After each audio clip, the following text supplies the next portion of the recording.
Assalamualaikum warahmatullahi wabarakatuh. A'udzu billahi minasyaitonir rajim. Bismillahirrahmanirrahim. Alhamdulillahilladzi arsala rasulahu bil huda wa dinil haqqi liyudhhirahu 'alad dini kulli wa kafa billahi syahida.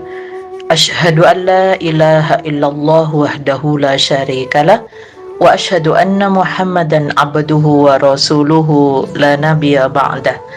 Pemirsa dan pendengar yang dirahmati oleh Allah, kita panjatkan rasa syukur kehadirat Allah Subhanahu wa taala, terutama bagi kita yang diberi kesempatan kehidupan pada bulan suci Ramadan tahun 1445 Hijriah ini, yang ibadah puasa diperintahkan oleh Allah kepada umat Islam yang memiliki kemampuan secara fisik, di mana ibadah tersebut melatih keseimbangan hubungan manusia.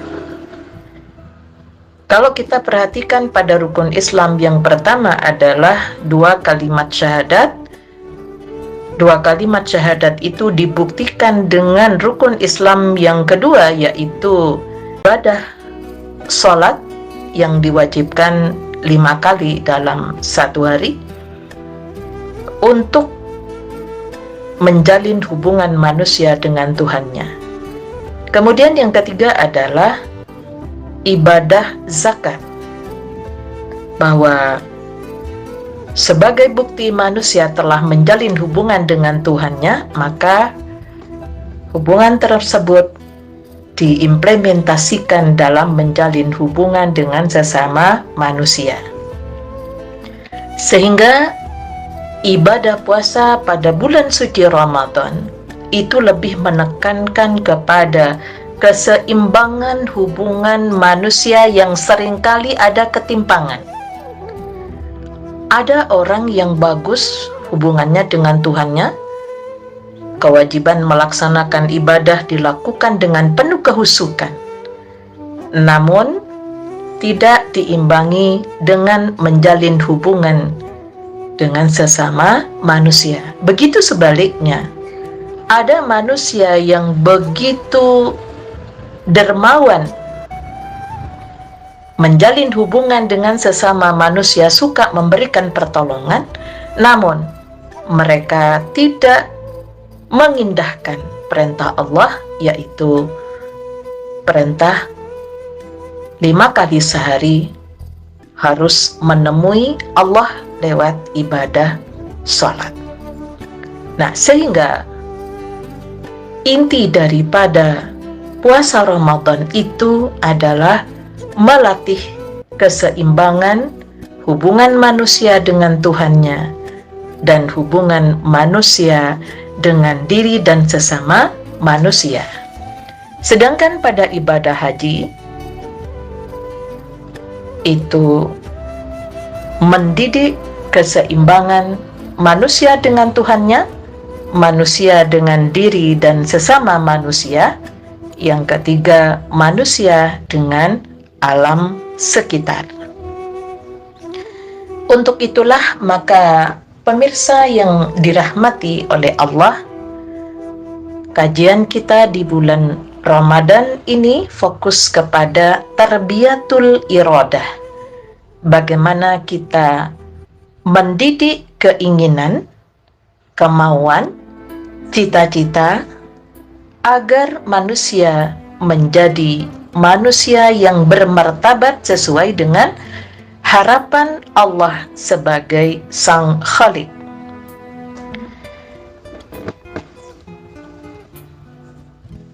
Kemudian Allah telah memberikan kepada manusia potensi sejak lahir ke dunia ini dengan potensi fitrah, kecenderungan kepada kebenaran, pada kebaikan dan keindahan. Namun di sisi lain ada potensi bawaan sebagai manusia yang dalam istilah Jawa dikenal dengan gawan bayek. Nah, untuk itulah maka potensi bawaan sebagai manusia itu ada 3. Yang pertama, akal yang membedakan manusia dengan makhluk yang lainnya. Yang kedua adalah hawa nafsu. Yang ketiga, potensi marah. Nah, semua itu bahwa sumber dari keinginan dan kemauan manusia itu adalah nafsu. Keinginan atau kemauan itu merupakan rahmat dari Allah yang harus dijaga dengan petunjuk Allah. Bagaimana keinginan atau yang diistilahkan dengan iradah itu yang datang dari Allah, dan bagaimana cara mendistribusikan keinginan sesuai dengan petunjuk-petunjuk Allah. Maka pemirsa dan pendengar yang dirahmati oleh Allah, bahwa pada diri kita manusia, Allah memberikan potensi bawaan sebagai manusia, yaitu hawa nafsu. Mengikuti hawa nafsu itu merupakan penyakit yang bisa menimpa pada sebagian orang yang beramal, dan yang apinya bisa membakar amal ibadah seseorang adalah penyakit mengikuti hawa nafsu. Maka siapa yang ingin selamat dari cobaan penyakit ini, ingin membersihkan dirinya, dan ingin dilindungi Allah dari bahayanya, maka mereka harus mengetahui tanda-tanda atau gejala-gejala penyakit ini, seperti istilah hawa nafsu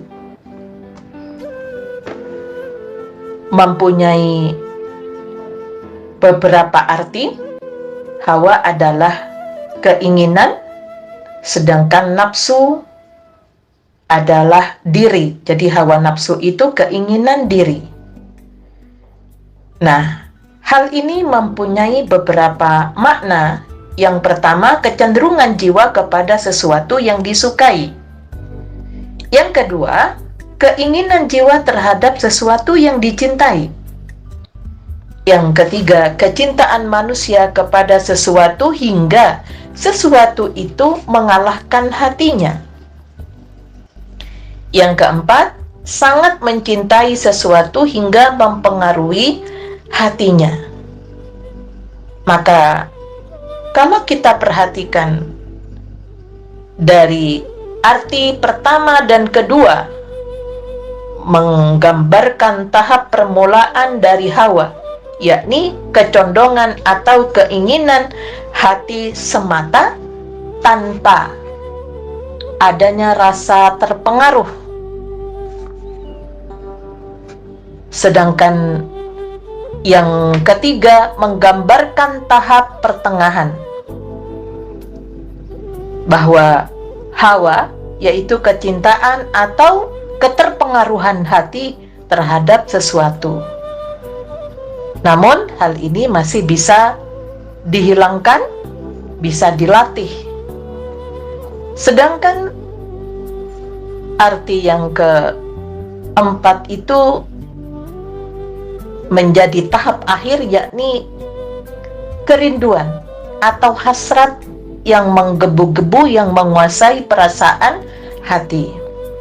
Dan perasaan ini sulit dihilangkan kecuali dengan adanya usaha yang sungguh-sungguh. Kemudian, bagaimana pandangan Islam tentang mengikuti hawa nafsu?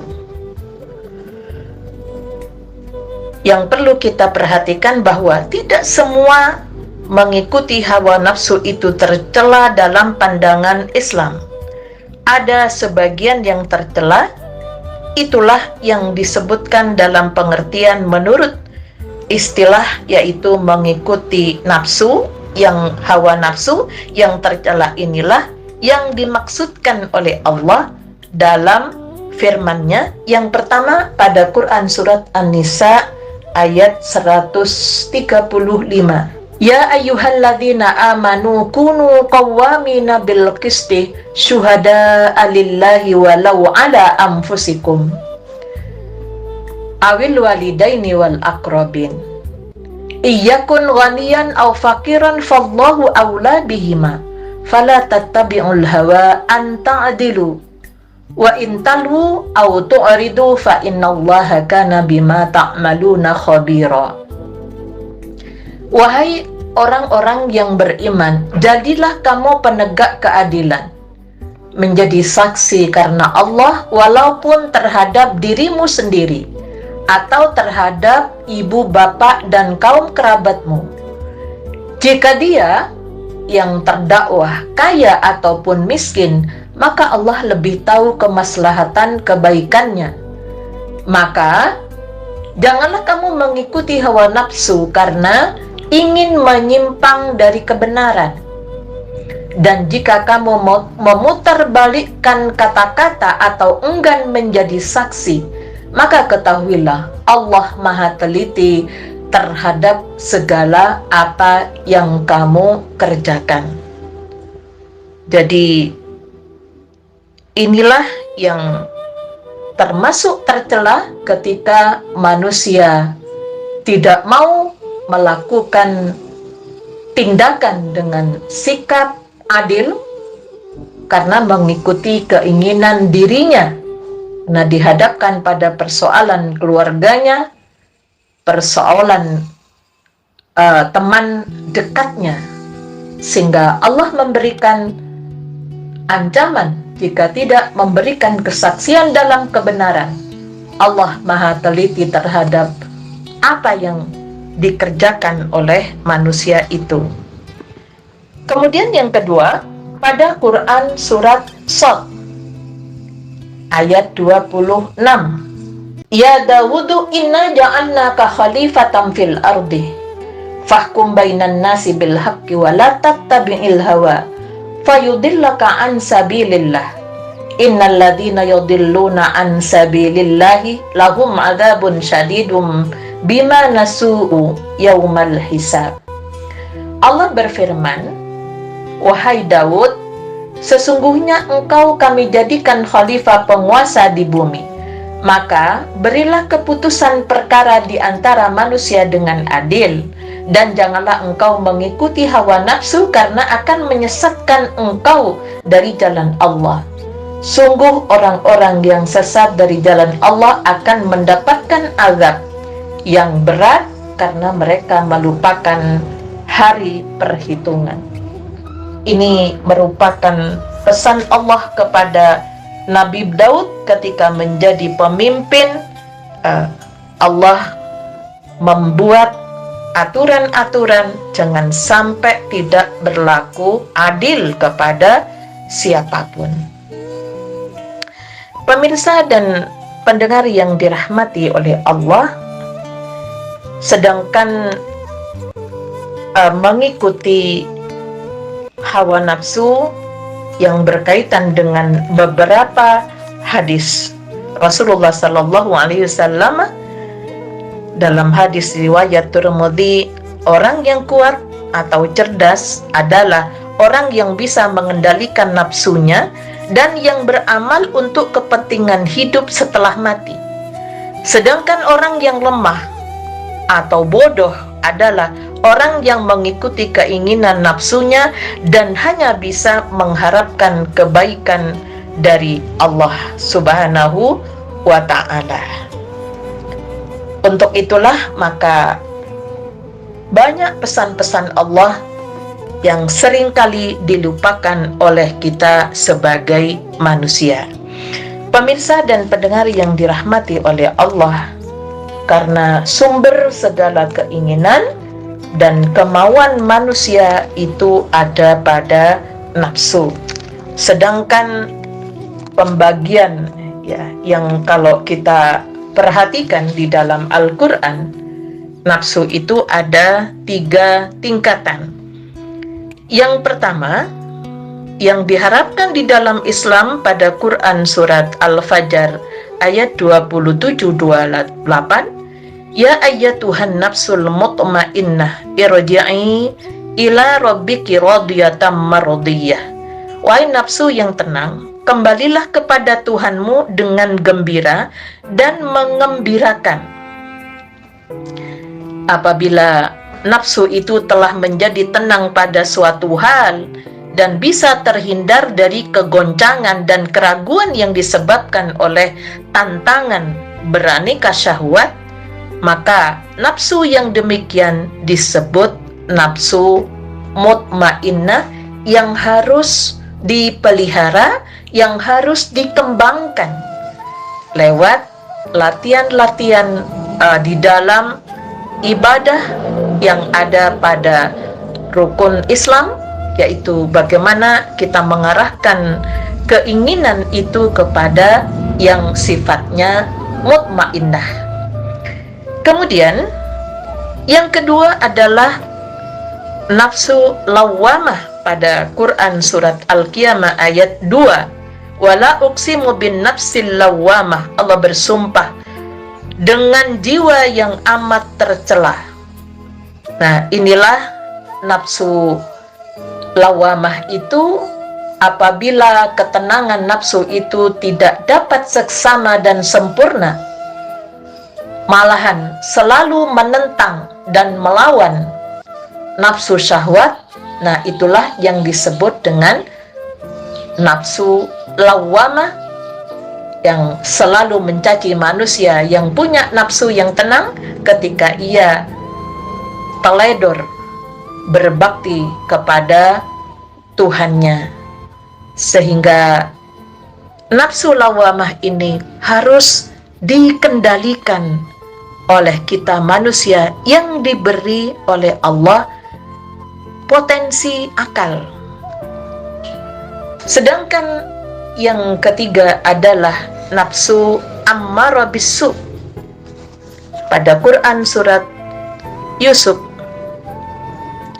ayat 53, wa ma ubarri'u nafsi innan nafsa la ammaratum bisu illa ma rahima rabbi. Dan aku tidak akan membiarkan nafsuku, bahwasanya nafsu itu senantiasa menyuruh berbuat jahat, kecuali nafsu yang dirahmati oleh Allah.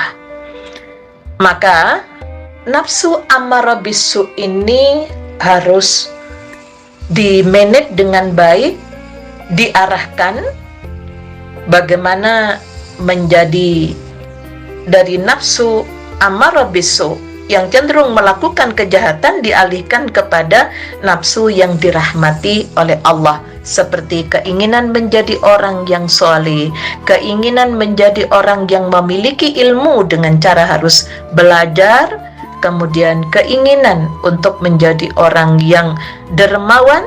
Maka seberapapun Allah memberikan rizkinya, itu hendaknya sebagian disisihkan untuk kepentingan kemanusiaan.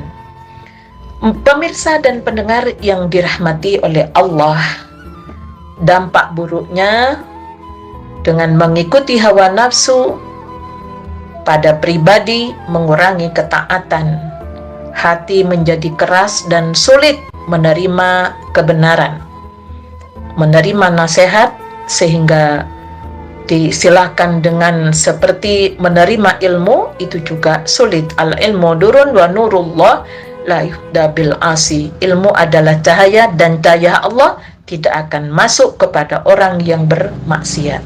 Kemudian bisa meremehkan dosa dan bisa menyesatkan orang lain. Sedangkan pengaruhnya pada perjuangan Islam tidak ada penolong dari Allah. Terkoyaknya persatuan Islam, kemudian tertutupnya pertolongan dari Allah Subhanahu wa Ta'ala. Pemirsa dan pendengar yang dirahmati oleh Allah, maka mendidik hawa nafsu dengan cara kita ada yang harus kita kembangkan, yaitu nafsu mutmainnah sebagai ciri manusia yang diberi oleh Allah potensi fitrah dan ada akal juga. Kemudian yang kedua adalah nafsu lawamah yang harus dikendalikan dengan cara kita berpuasa. Kemudian yang ketiga nafsu ammarah bisu, bagaimana nafsu yang cenderung kepada kejahatan kita manage dengan baik sehingga masuk kepada keinginan-keinginan yang dirahmati oleh Allah Subhanahu wa taala. Nasrun minallah wa fathun qarib wa basyiril mu'minin walhamdulillahi rabbil alamin. Assalamualaikum warahmatullahi wabarakatuh.